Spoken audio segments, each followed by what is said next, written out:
Hello everyone and welcome to a truly remarkable game from the Lindores Abbey Blitz tournament. It's Arjun Erigaisi versus Fabiano Caruana, and I was thinking about having a rest day today. We've had a lot going on in the chess world, but you guys have been requesting this game so much, I decided I will not be having a rest day, and the game definitely deserves to be shown. But not only that, Arjun Erigaisi here started by winning 9 games in a row, so that's incredible. Then he had 1 draw, and now he's facing Fabiano Caruana. It's a truly remarkable game. So without further ado, let's check it out, and then we're gonna discuss it a little bit more. And also, yes, this is Lindores Abbey Blitz tournament, but it's sort of like a mini Tal memorial, because tomorrow is Tal's 85th anniversary. And if you guys maybe want to, write happy birthday Tal in the comments, I'm totally cool with that.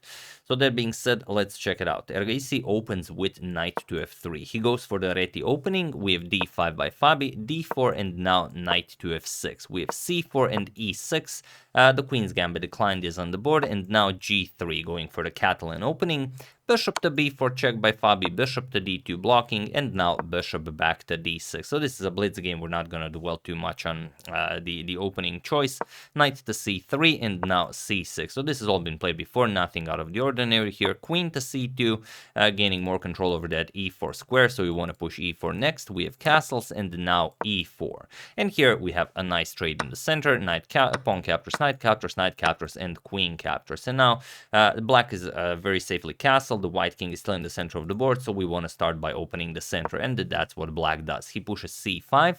And now it's interesting that Erigaisi already had this position in 2019, but he played bishop to g2 here. His game ended in a draw, but now he goes for bishop to c3, and this is the engine's top recommendation. So he obviously went through that game and he found an improvement. So of course now the bishop is on this diagonal, and it's going to be a great attacking piece.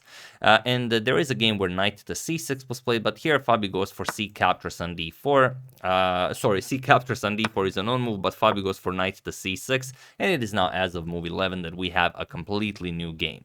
So here, Erigaisi castles queenside, and now what do you play here? Well, there's a lot of action here on the d-file. He starts by moving his queen to e7. Now you don't have to worry about the d-file opening up, and bishop to g2. And here we have bishop to d7. Seems like a normal developing move, but it's actually the beginning of Fabi's downfall.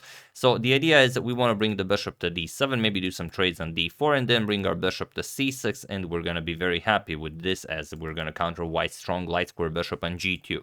But Fabi played bishop to d7 here, and this loses the game on the spot. Incredible as it is, it's not like it loses and then the game is immediately over, but white now has the opportunity to begin a brilliant attack. So feel free to pause the video here and try to figure out how can white do this while I give you a couple of seconds. So for those of you who were able to do it, congratulations. If you found this, you are born to attack, at all times. And if you just want to enjoy the show, it is, of course, d captures on c5. We open up this diagonal with tempo, but not only that, we don't really care what black plays on the next move. So obviously, black can move the bishop or black can capture on c5, but whatever black plays, our next move remains the same, unless it's something like bishop to f4 check. Then, of course, we have to react to check, but we're not going to discuss stuff like that.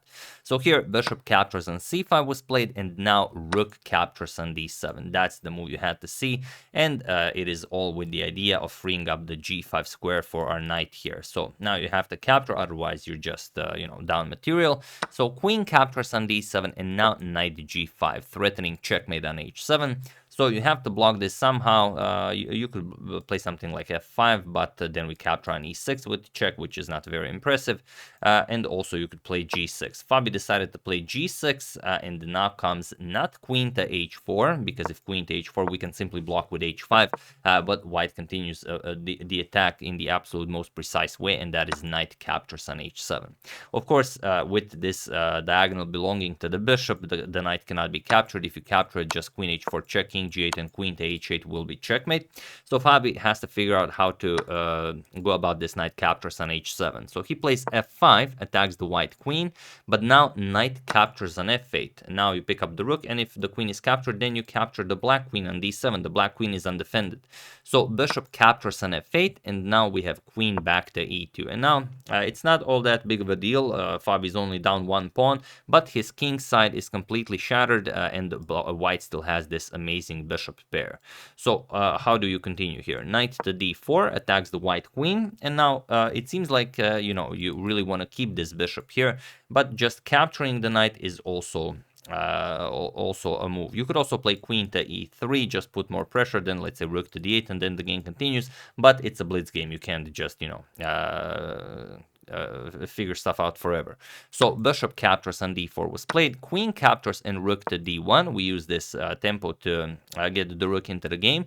Queen to f6. We need to guard our e6 pawn. And now bishop captures on b7. It seems like a very risky move because black could also very easily mount an attack against the white king. The rook is of course coming to b8, but white again plays everything with surgical precision, even for a blitz game. Rook to d7 now, guarding the bishop and gaining very nice control of the 7th rank. So here bishop to g7. Now Fabi also has a very nice attacking setup, but with the bishop blocking the rook and with the queen guarding the b2 pawn, so far black can't really do anything about this.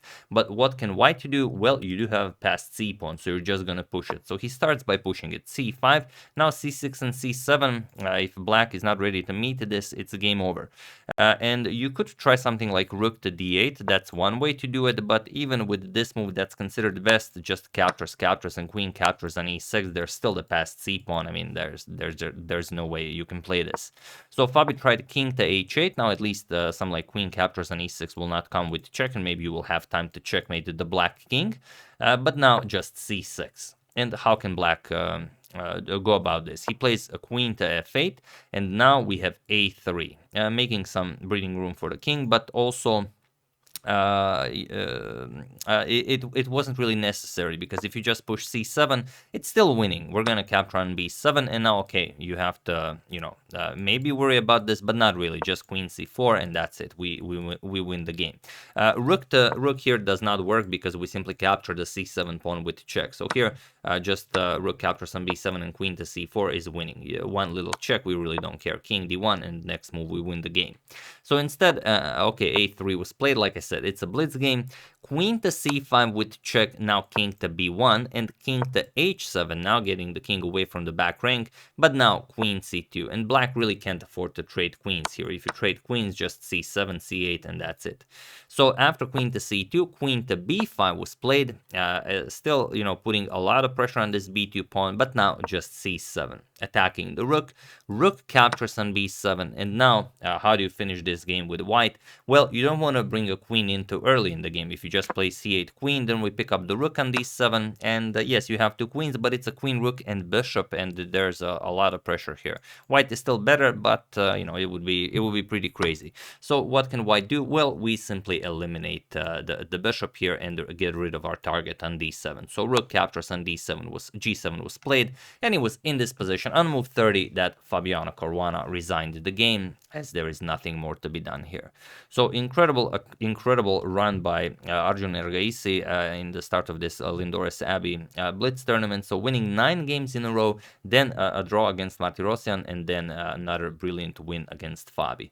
Fabi retaliated in the next round immediately. Of course, after this, they played again, then Fabi won, and in the end, they had the exact same number of points, but neither of them won the tournament. We're going to discuss this in a different video.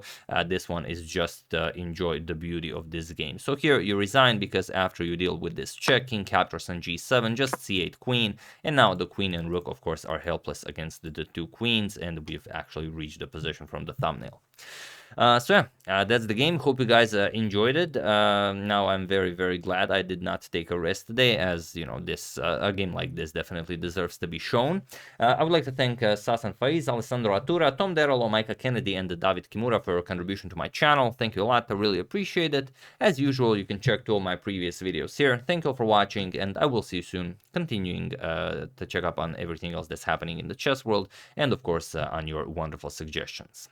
So thank you all. I will see you soon and have an excellent rest of your day.